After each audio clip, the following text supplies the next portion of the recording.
Pada sesi kali ini, kita akan membahas mengenai komputer dan juga programming. Di sesi ini, kita akan membahas mulai dari mengapa kita membutuhkan komputer, bagaimana komputer itu bekerja, hingga kenapa kita harus belajar memprogram komputer, dan kenapa kita harus mempelajari bahasa pemrograman Python. Oke, langsung kita mulai saja dengan pertanyaan pertama, kenapa kita membutuhkan komputer? Manusia selalu berusaha melakukan sebuah inovasi dengan menciptakan alat yang dapat mempermudah suatu pekerjaan. Pulpen dan kertas diciptakan guna mempermudah kita untuk mencatat sesuatu. Kemudian ada juga mesin ketik untuk keperluan membuat dokumen agar memiliki format penulisan yang sama dan juga lebih cepat dibandingkan menggunakan pulpen dan kertas. Dari dua hal ini memberikan dampak yang cukup besar dalam segala aspek, seperti mencatat keuangan pada perusahaan atau hanya sekedar membuat to-do list yang harus dikerjakan. Semakin banyak informasi yang ingin disimpan, maka semakin membutuhkan banyak kertas. Juga tempat penyimpanannya pun membutuhkan ruang yang lebih besar. Untuk perusahaan besar, kertas yang digunakan untuk mencatat segala transaksi keluar masuknya uang saja bisa memerlukan ruangan tersendiri dengan banyak rak dokumen di dalamnya. Hal ini akan memunculkan masalah baru ketika harus mencari dokumen tertentu dari banyaknya dokumen yang tersebar di ruangan, sekalipun sudah disusun sedemikian rupa. Oleh karena itu, kita memerlukan solusi baru di mana dapat menyimpan banyak informasi namun tidak memerlukan ruangan yang begitu luas. Di samping itu juga memudahkan kita dalam melakukan pencarian dokumen. Disinilah peran komputer hadir. Dengan ukuran komputer yang sekarang relatif sudah kecil dan mudah dibawa, kita dapat mencatat informasi dengan sebuah aplikasi pengolah kata seperti contohnya Microsoft Word. Jika dibandingkan dengan kertas, menggunakan aplikasi ini jauh lebih efisien karena mudahnya dalam mencatat atau mengubah, menyimpan, hingga melakukan pencarian nantinya. Tidak hanya sekedar mencatat dengan Microsoft Word, kita juga dapat memanfaatkan aplikasi lain seperti contohnya Microsoft Excel untuk mengolah angka. Dan juga masih banyak sekali hal yang dapat dikerjakan oleh komputer, di mana ini memberikan kita kemudahan dalam melakukan berbagai hal. Para ahli kemudian terus melakukan inovasi untuk mendesain sebuah komputer yang memiliki ukuran kompak dan dapat mengolah lebih banyak jenis data atau informasi. Tidak hanya sekedar teks dan angka saja, namun juga suara, warna, atau gambar. Hal ini memungkinkan kita untuk melakukan banyak hal menarik dan positif seperti melakukan video call dengan keluarga menggunakan handphone, mencatat status perkembangan ketika olahraga dengan smartwatch, hingga melakukan pekerjaan kantor dimanapun kita berada dengan adanya laptop yang mudah untuk dibawa kemana saja. Sekarang pertanyaannya, bagaimanakah cara komputer bekerja? Kita awali bagian ini dengan membahas terlebih dahulu 3 komponen yang nantinya akan kita singgung pada pembahasan selanjutnya, yaitu CPU, RAM, dan juga hard disk. Ketiga bagian ini memiliki peran penting untuk kita tahu bagaimana sebuah komputer dapat bekerja. Yang pertama adalah CPU atau Central Processing Unit, adalah bagian komputer yang secara umum berperan pada dua hal, yaitu memproses data dan memproses perintah pada komputer. Misal saja, kita mengetik pada keyboard, berbicara pada mikrofon yang terhubung dengan komputer, atau mengambil gambar dengan kamera laptop. Semua data ini nantinya akan diproses oleh CPU. Lalu mengenai memproses perintah, misalnya kita ingin membuka browser, maka kita akan klik 2 kali pada icon browser di desktop kita sebagai bentuk perintah terhadap komputer. Perintah inilah yang kemudian akan diterima dan dijalankan oleh CPU. Setiap CPU memiliki kemampuan berbeda-beda. Salah satu yang mempengaruhi kemampuan ini adalah banyaknya jumlah core yang dimiliki. Jadi, sebenarnya di dalam CPU ini sendiri masih terdapat berbagai macam bagian. Apa yang kita sebut sebagai core inilah yang berguna untuk menghandle segala jenis task dalam pekerjaan. Sebagai contoh, kita dapat mengatakan bahwa seorang koki adalah pusat dari operasi dapur pada suatu restoran. Seorang koki dapat menerima perintah dari atasan dan menjalankannya. Kemudian seorang koki juga dapat memberikan perintah kepada bawahannya untuk melakukan sesuatu, sama seperti CPU yang memerintahkan monitor untuk menampilkan browser saat kita memintanya. Lalu koki itu sendiri memiliki beberapa anggota tubuh, di mana salah satunya adalah tangan yang berguna untuk memproses dan mengerjakan segala sesuatu. Dan pada CPU, core ini diibaratkan sebagai tangannya. Semakin banyak jumlah core yang dimiliki, maka semakin besar kemampuan CPU dalam bekerja. Itulah kenapa saat kita menentukan untuk membeli laptop atau merakit komputer, kita harus memperhitungkan jumlah core yang dimiliki oleh sebuah CPU yang akan kita beli. Jadi, jika CPU itu adalah seorang koki, maka core adalah tangannya. Lebih lanjut, mengenai core, yaitu bagian CPU yang menjadi tempat di mana suatu task itu dikerjakan, semakin banyak core yang dimiliki oleh CPU, maka semakin banyak task yang dapat diproses secara bersamaan. Misalnya, kita memiliki CPU dengan 4 core, lalu kita membuka 4 aplikasi seperti browser, Spotify, Office Word, dan Excel. Maka setiap core akan memegang atau menghandle satu aplikasi. Lalu bagaimana jika kita membuka aplikasi lebih dari jumlah core yang ada? CPU memiliki mekanisme tersendiri untuk mengatur itu, dengan membuat antrian dan menentukan task mana yang lebih penting untuk dijalankan terlebih dahulu. Komponen kedua adalah RAM atau Random Access Memory. RAM ini memiliki fungsi untuk menyimpan data yang dibutuhkan oleh CPU saat bekerja. RAM memiliki sifat sementara dalam menyimpan data, di mana data pada RAM akan hilang ketika suatu proses telah selesai dijalankan, atau pada saat RAM tersebut tidak dialiri oleh listrik, contohnya pada saat komputer dimatikan. Menyambung contoh sebelumnya mengenai seorang koki, jika dia ingin memasak, dia membutuhkan meja untuk bekerja, digunakan untuk menaruh segala jenis bahan atau peralatan yang dibutuhkan selama memasak. Ketika proses masak sudah selesai, maka meja akan dibersihkan dan kembali dikosongkan. Karena meja ini bukanlah tempat penyimpanan peralatan atau bahan masakan, di mana peralatan biasa disimpan pada suatu lemari dan bahan makanan biasanya disimpan pada lemari pendingin bila tidak sedang digunakan. Sehingga dalam hal ini, seorang koki dapat diibaratkan sebagai CPU dan meja tempat koki bekerja adalah sebuah RAM. Komponen terakhir adalah hard disk. Hard disk memiliki kemampuan yang sama seperti RAM, yaitu dapat menyimpan data. Hanya saja hard disk ini sifatnya adalah permanen dalam menyimpan data, berbeda dari RAM yang hanya sementara, di mana kalau komputer dimatikan, data yang disimpan pada hard disk akan tetap ada dan tidak hilang. Jika kita menggunakan analogi yang sama seperti yang sebelumnya, yaitu CPU adalah koki, RAM adalah meja memasak, maka hard disk ini adalah sebuah lemari untuk menyimpan peralatan dan bahan masakan. Tidak hanya menyimpan bahan masakan yang akan diolah, lemari ini juga dapat digunakan untuk menyimpan hasil masakan yang sudah jadi. Jika kita menggunakan analogi yang sama seperti sebelumnya, yaitu CPU adalah koki, RAM adalah meja memasak, maka hard disk ini adalah sebuah lemari untuk menyimpan peralatan dan bahan masakan. Tidak hanya menyimpan bahan masakan yang akan diolah, lemari ini juga dapat digunakan untuk menyimpan hasil masakan yang sudah jadi. Nantinya akan kita bahas bagaimana mereka saling terhubung, bagaimana CPU dan RAM bekerja, dan apa perbedaan dari RAM dan hard disk selain tentang bagaimana mereka menyimpan data. Komputer bekerja dengan mengerjakan 4 hal, yaitu menerima input, menyimpan dalam storage, diproses oleh CPU, dan menghasilkan output. Hasil output ini nantinya dapat disimpan atau diteruskan ke perangkat lain. Komputer dapat mengolah berbagai macam jenis data seperti mengolah teks, audio, hingga warna atau gambar.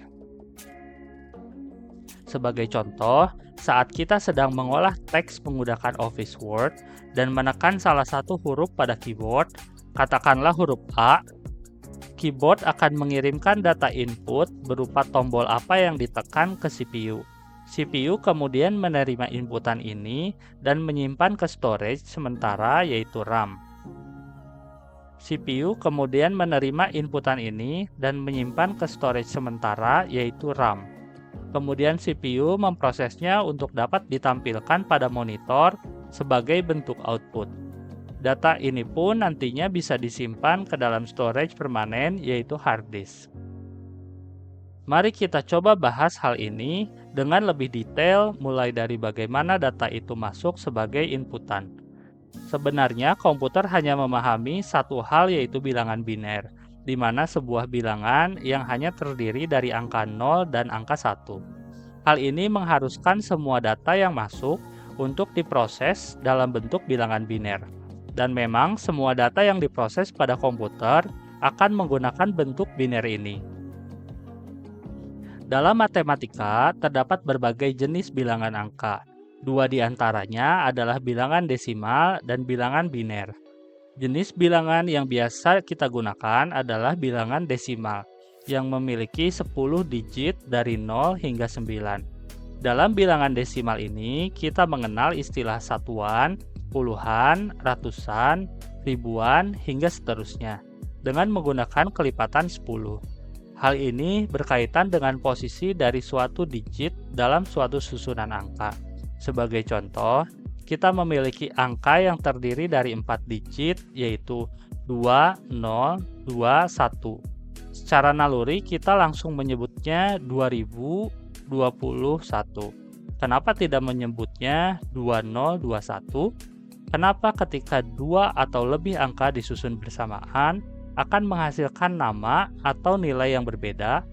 Ini karena adanya sistem basis pada angka, yang membuat adanya istilah satuan, puluhan, ratusan, dan ribuan tadi. Ingat, bila desimal adalah bilangan berbasis 10, karena angka 2021 tadi merupakan bilangan desimal, maka dimulai dari sebelah kanan, digit pertama akan dikalikan dengan 10 pangkat 0. Digit kedua akan dikalikan dengan 10 pangkat 1, lalu digit ketiga akan dikalikan dengan 10 pangkat 2, dan digit keempat akan dikalikan dengan 10 pangkat 3. Lalu hasil perkalian dari masing-masing angka kemudian dijumlahkan, di mana perhitungannya menjadi 2000 ditambah 0 ditambah 20 ditambah 1, dan hasilnya adalah 2021. Konsep ini penting untuk dipahami supaya kita dapat masuk ke dalam pembahasan bilangan biner. Dan sebagai pengingat, berapapun suatu nilai angka kecuali 0, jika dipangkatkan dengan 0, maka hasilnya adalah 1. Bilangan biner adalah bilangan dengan basis 2, terdiri dari dua angka yaitu 0 dan 1, di mana kita diperbolehkan melakukan kombinasi nilai hanya dengan kedua angka ini. Karena bilangan biner ini berbasis 2, maka nantinya dimulai dari digit paling kanan akan dikalikan dengan 2 pangkat 0, 2 pangkat 1, 2 pangkat 2, dan seterusnya. Sebagai contoh, jika ada angka 1001, bagaimana kita akan menyebut angka ini? Tergantung kita melihatnya sebagai bilangan desimal atau bilangan biner. Jika kita melihatnya sebagai bilangan desimal, maka yang akan berlaku adalah basis 10 untuk perhitungannya. Jika kita hitung dari sisi kiri, maka 1 kali 10 pangkat 3 ditambah 0 kali 10 pangkat 2 ditambah 0 kali 10 pangkat 1 ditambah 1 kali 10 pangkat 0, maka 1000 ditambah 0 ditambah 0 ditambah 1, yaitu jawabannya adalah 1001. Namun karena biner adalah bilangan berbasis 2, maka perhitungannya akan menjadi seperti berikut, yaitu 1 kali 2 pangkat 3 ditambah 0 dikali 2 pangkat 2 ditambah 0 dikali 2 pangkat 1 ditambah 1 dikali 2 pangkat 0. Maka 8 ditambah 0 ditambah 0 ditambah 1, yaitu jawabannya adalah 9. Jika pada desima kita menggunakan kombinasi angka dari 0 sampai 9, pada biner ini kita hanya dapat mengkombinasikan angka 0 dan angka 1 saja.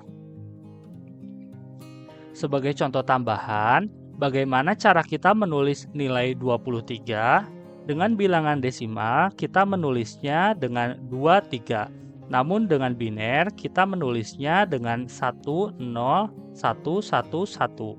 Dengan perhitungannya sebagai berikut, di mana dari digit paling kiri, 1 dikali 2 pangkat 4, ditambah 0 dikali 2 pangkat 3, ditambah 1 dikali 2 pangkat 2, ditambah 1 dikali 2 pangkat 1, ditambah 1 dikali 2 pangkat 0.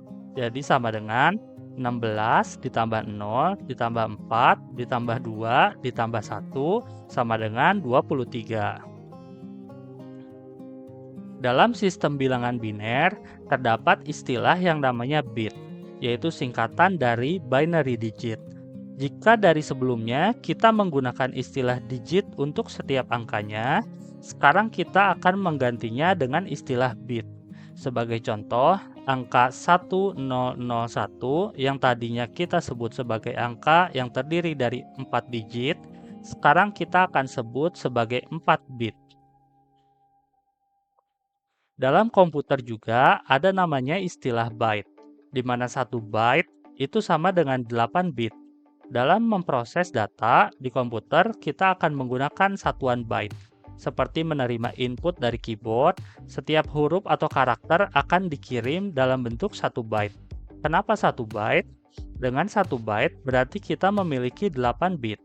Dari 8 bit ini, kita akan dapat menyimpan nilai dari 0 hingga 255, hingga memiliki kemungkinan paling tidak 255 jenis karakter yang berbeda yang dapat dikirim, mulai dari huruf A kecil hingga semua karakter pada keyboard.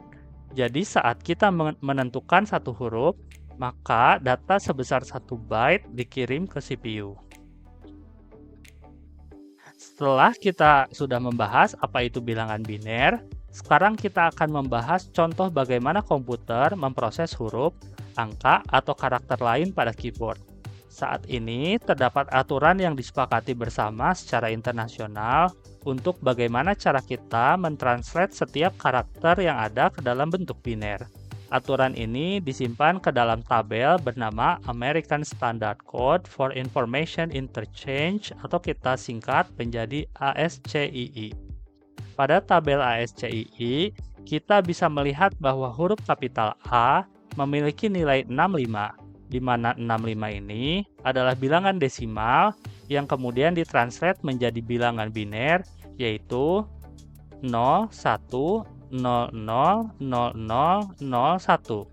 dan angka inilah yang nantinya akan dikirim sebagai inputan. Lalu contoh berikutnya, pada tabel ASCII, space atau spasi memiliki nilai desimal 32 yang akan diubah menjadi bentuk biner, yaitu 00100000. Ingat, data dikirim dalam bentuk 1 byte yang terdiri dari 8 bit. Jadi, dalam penulisannya, kita tidak langsung menulis 100000, namun memiliki dua angka 0 di depannya menjadi 00100000. Lalu kemudian, jika karakter A kapital, itu kita menggunakan 01000001 sebagai nilai binernya. Bagaimana jika nilai 65 itu sendiri? Artinya, jika kita ingin menyimpan angka 65 desimal, bagaimana bentuk binernya? Bukankah biner dari 65 itu adalah 01000001, di mana ini adalah biner dari huruf karakter A kapital. Mulai pada session berikutnya, kita akan membahas apa yang disebut sebagai tipe data. Tipe data akan membedakan jenis dari setiap data yang akan kita gunakan. Saat ini, untuk mempermudah pembahasan, Karakter seperti alfabet dan juga karakter lainnya seperti tanda baca itu masuk ke dalam kategori tipe data string. Jadi, string itu adalah nama tipe data untuk sebuah kata atau kalimat. Adapun angka termasuk ke dalam tipe data number. Untuk saat ini, teman-teman hanya perlu memahami bahwa jika yang diproses itu adalah sebuah kata atau kalimat, maka itu merupakan string. Dan jika yang diproses adalah angka, maka data tersebut masuk ke dalam tipe data number. String dan number diproses dengan cara yang sedikit berbeda. Untuk tipe data string, setiap datanya akan diproses ke dalam bentuk 1 byte atau 8 bit. Itulah kenapa untuk huruf A kapital yang memiliki nilai 65 di kode ASCII bentuk binernya adalah 01000001, di mana terdiri dari 8 bit. Namun untuk number, dia akan diproses dalam bentuk 2 byte atau 16 bit. Sehingga saat kita mengirim data berupa angka 65, karena number akan diproses dalam bentuk 16 bit, maka bentuk binernya menjadi 00000001, di mana kedua bentuk biner tersebut akan menghasilkan nilai akhir yang sama, yaitu 65. Yang membedakannya adalah berupa banyaknya bit yang dibutuhkan. Jika tipe data string akan membutuhkan 8 bit, namun jika number akan membutuhkan 16 bit. Sekarang, bagaimana dengan warna? Di dunia ini hanya ada 3 warna utama, yaitu merah, hijau, dan biru. Kita mengenalnya dengan istilah RGB atau red, green, blue. Warna lainnya merupakan hasil kombinasi dari ketiganya. Sebagai contoh, kita akan membutuhkan campuran warna merah dan warna hijau untuk mendapatkan warna kuning. Untuk mendapatkan warna ungu, kita mencampurkan warna merah dan biru. Lalu setiap warna bisa saja memiliki tingkat kepekatan yang berbeda. Layaknya warna kuning yang semakin memudar akan menemui titik di mana warna tersebut menjadi apa yang kita sebut sebagai warna krem. Untuk mendapatkan warna krem ini, kita tidak hanya membutuhkan warna merah dan warna hijau, namun juga warna biru.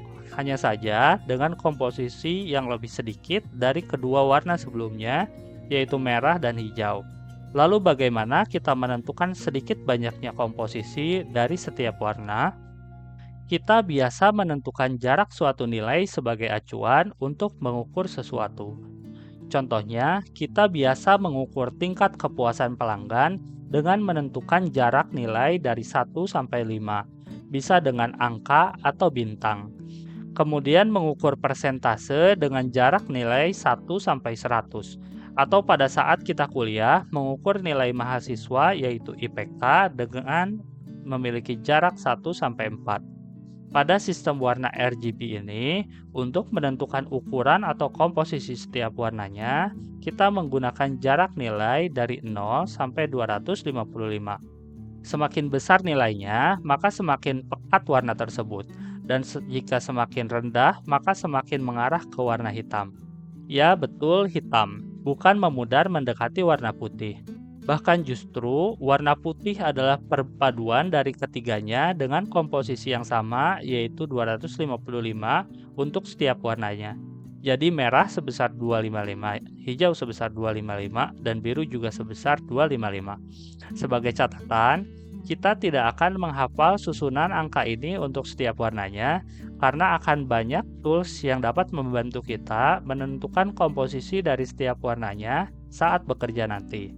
Kita hanya perlu memahami konsepnya saja di sini. Di sini kita mengetahui bahwa warna dapat diukur dengan angka juga, dan angka inilah yang nanti akan diubah menjadi bilangan biner. Sekarang pertanyaannya, bagaimanakah warna dapat diubah menjadi bilangan biner? Misal saja tadi, untuk mendapatkan warna kuning, kita membutuhkan warna merah dan hijau, tanpa warna biru. Maka kita akan dapati susunan komposisinya menjadi merah sebesar 255, hijau sebesar 255, dan biru sebesar 0. 255 jika kita translate menjadi biner, akan menjadi 8 bit angka 1 atau 11111111. Jadi untuk warna kuning akan menjadi 11111111111111 dan 00000000.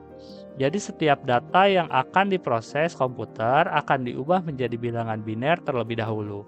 Dan setiap data akan memiliki cara yang berbeda untuk mendapatkan binernya. Sampai sini kita sudah membahas bagaimana data yang masuk akan diubah menjadi bilangan biner 1 dan 0. Lalu sekarang muncul pertanyaan baru. Mengapa menggunakan biner? Dari sekian banyak jenis bilangan, termasuk desimal, kenapa menggunakan biner? Kita mulai dari komputer itu sendiri yang merupakan sebuah perangkat keras yang bekerja memanfaatkan energi listrik. Bagaimana suatu informasi disimpan dan diolah pada perangkat ini? Di dalam komputer ada banyak sekali jalur listrik, di mana satu jalur listrik ini dapat mengalirkan arus listrik atau tidak mengalirkan arus listrik.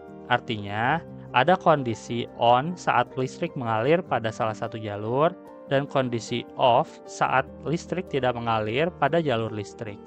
Karena komputer hanya dapat memutus dan mengalirkan listrik, hanya ada dua kondisi yang dapat terjadi di dalam komputer. Maka diterapkanlah sistem biner pada komputer. Karena pada bilangan biner pun hanya ada dua nilai, yaitu 1 dan 0.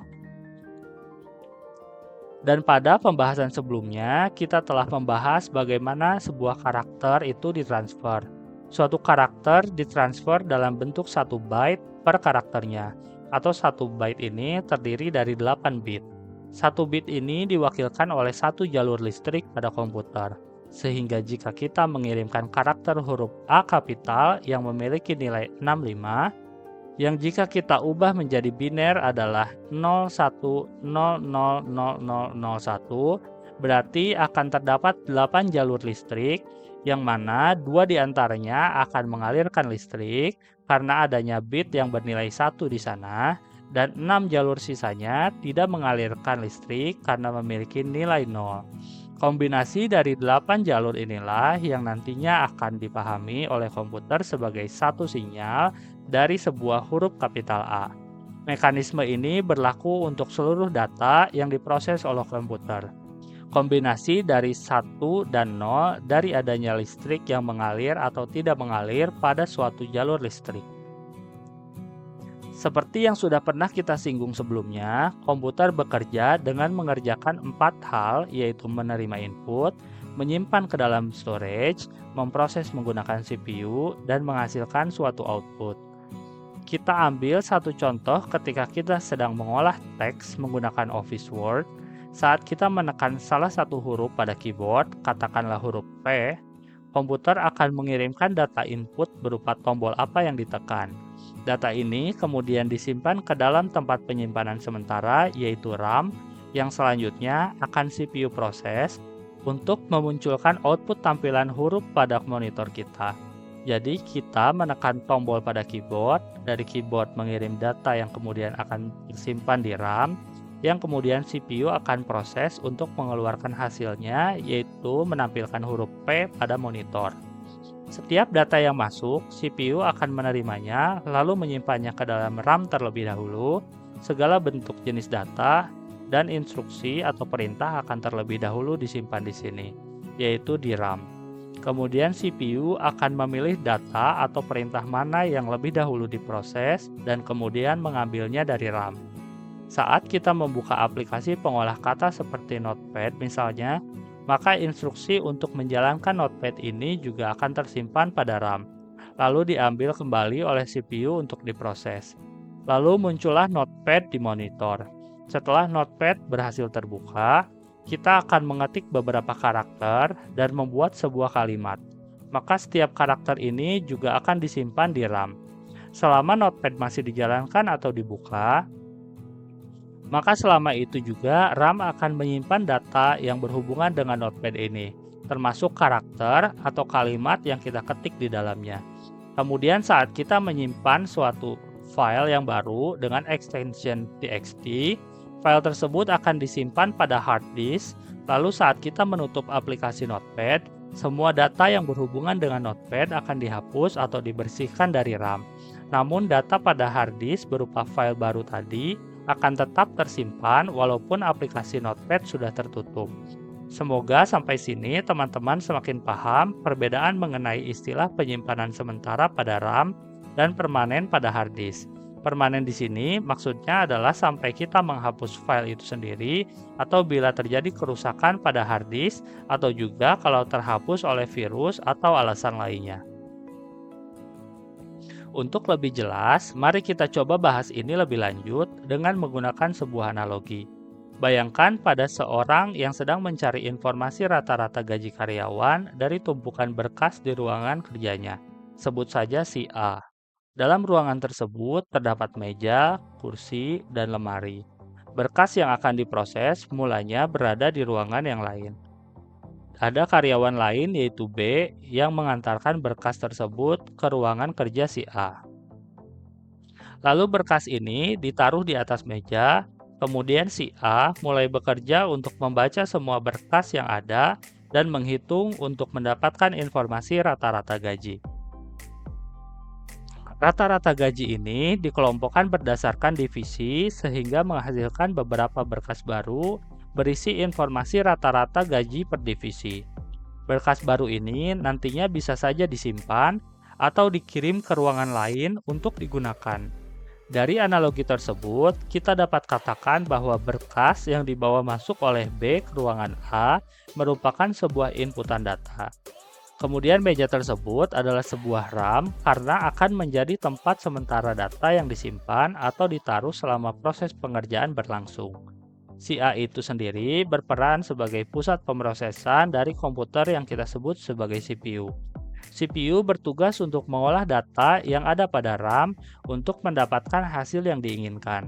Setelah gaji per divisi sudah didapatkan dan ditulis pada berkas baru, maka berkas baru itu merupakan sebuah output yang dapat dikirim ke ruangan lain, atau dalam hal ini adalah device lain sebagai contoh monitor. Lalu yang terakhir adalah lemari yang berperan sebagai hard disk, yaitu data hasil pemrosesan komputer dapat juga disimpan secara permanen di hard disk hingga kita sendiri yang akan membuang atau menghapus bila diinginkan. Kembali kita membahas mengenai RAM, di mana RAM hanya menyimpan data sementara selama proses masih berlangsung. Setelah A sudah selesai memproses semua berkas, maka berkas ini tidak lagi dibutuhkan, artinya berkas ini akan disingkirkan dari meja kerja, sehingga RAM pun akan bersih dari data sebelumnya setelah proses selesai dikerjakan. Masih mengenai RAM, teman-teman mungkin pernah mendengar beberapa orang melakukan upgrade ukuran RAM dengan tujuan agar komputer dapat bekerja lebih optimal, dan teman-teman sendiri mungkin juga pernah melakukannya. Di sini yang terjadi adalah semakin besar RAM dari sebuah komputer, maka semakin banyak data yang dapat disimpan untuk diproses. Dan hal ini membuat komputer lebih baik dalam melakukan proses multitasking, yaitu membuka banyak aplikasi sekaligus dalam waktu yang bersamaan. Jadi tidak masalah kita membuka browser, kemudian Office Word, Excel, Spotify, ataupun aplikasi lainnya secara bersamaan jika kita memiliki ukuran RAM yang besar. Sekarang pertanyaannya, jika hard disk juga dapat menyimpan data, kenapa saat data masuk dari inputan harus disimpan ke RAM untuk diproses baru kemudian disimpan di hard disk setelahnya? Kenapa tidak dari awal saja data yang masuk langsung disimpan di hard disk? Jawabannya adalah karena RAM dan hard disk memiliki kecepatan yang sangat jauh berbeda dalam proses menulis dan membaca data. Kecepatan membaca dan menulis data pada RAM jauh lebih cepat dari hard disk, di mana ini memungkinkan komputer untuk mengerjakan tas lebih cepat juga daripada menggunakan hard disk sebagai gantinya. Karena perbedaan kecepatan dalam membaca dan menulis ini, maka harga RAM juga jauh lebih mahal daripada hard disk untuk ukuran kapasitas yang sama. Saat materi ini dibuat, harga RAM dengan kapasitas 8 GB dapat mencapai harga Rp400.000, berarti Rp50.000 per 1 GB-nya.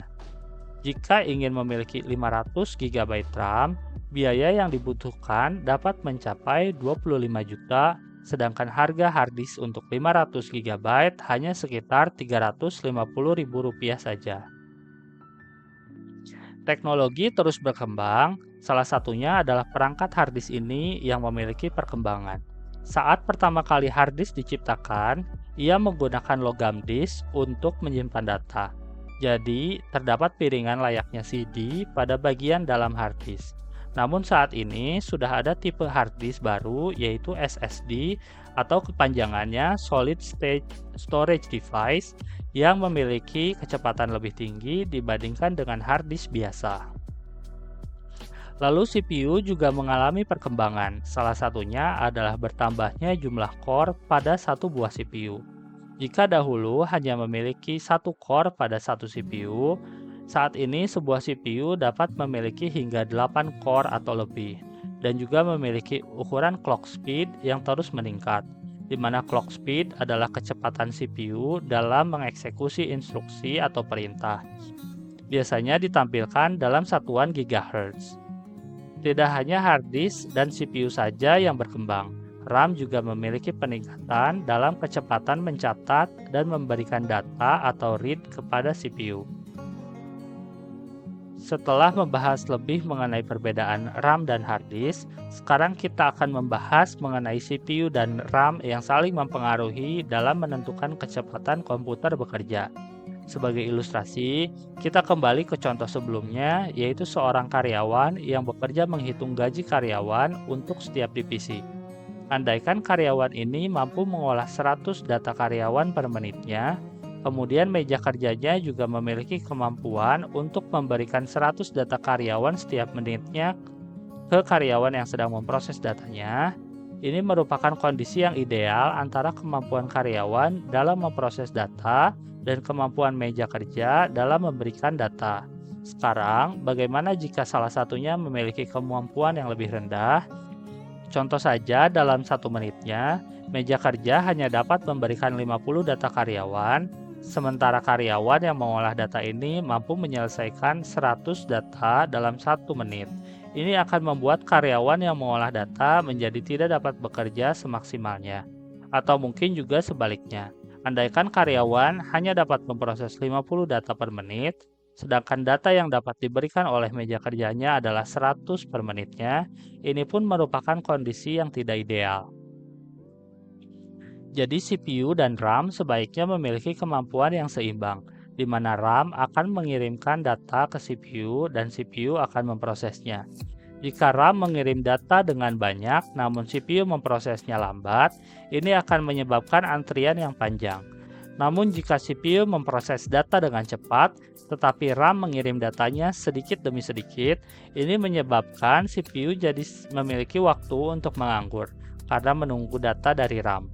Kondisi ini diistilahkan sebagai bottleneck atau leher botol, di mana diameter salah satu sisi lebih besar dibandingkan diameter pada sisi lainnya.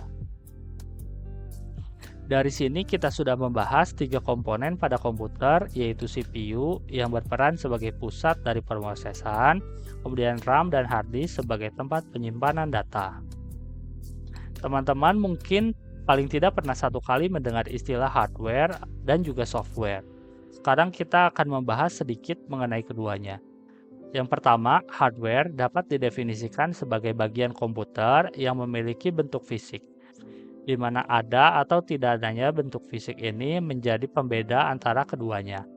Hardware adalah bagian komputer yang memiliki bentuk fisik sehingga kita dapat menyentuhnya. Beberapa contoh adalah monitor, keyboard, mouse, CPU, RAM, hard disk, dan lainnya yang dapat kita sentuh. Lalu yang kedua, software tidak memiliki fisik, di mana software merupakan kumpulan data atau instruksi yang memberitahu komputer cara bagaimana dia bekerja. Microsoft Office Word untuk mengolah kata, CorelDRAW untuk menggambar, VLC Media Player untuk memainkan video. Semua itu merupakan sebuah software di mana masing-masing software ini berisi kumpulan data atau instruksi yang dijalankan oleh CPU. Sebagai contohnya, pada Office Word terdapat instruksi untuk menyimpan dokumen dalam bentuk file tertentu, atau pada VLC yang memiliki instruksi untuk mengubah ukuran volume dari video yang sedang dimainkan. Software sendiri dibagi menjadi dua, yaitu System Software dan Application Software. Yang pertama, sistem software adalah sebuah software yang dibuat dengan tujuan agar setiap hardware pada komputer dapat bekerja dan juga memungkinkan sebuah application software untuk berjalan. Contoh dari sistem software adalah sistem operasi seperti Windows, Mac OS, Linux, Android, dan iOS. Saat kita mulai menghidupkan suatu komputer, sistem bekerja tanpa perlu instruksi dari pengguna untuk membuat semua hardware bekerja. Berbeda dengan application software yang biasanya membutuhkan interaksi user dalam penggunaannya. Kemudian yang kedua, application software adalah jenis software yang sifatnya berjalan dengan adanya kendali dari manusia. Ini adalah jenis software yang lebih familiar dengan kita karena kita sering menggunakannya. Salah satu contohnya adalah aplikasi browser seperti Google Chrome. Biasanya kita mengendalikan browser tersebut untuk bekerja, seperti membuka suatu website, menghapus history, membookmark suatu halaman, dan lain-lain. Atau contoh lainnya seperti aplikasi pemutar musik Spotify. Saat pertama kali kita menjalankan atau membuka Spotify, dia tidak akan langsung memutar lagu kecuali kita yang memerintahkannya.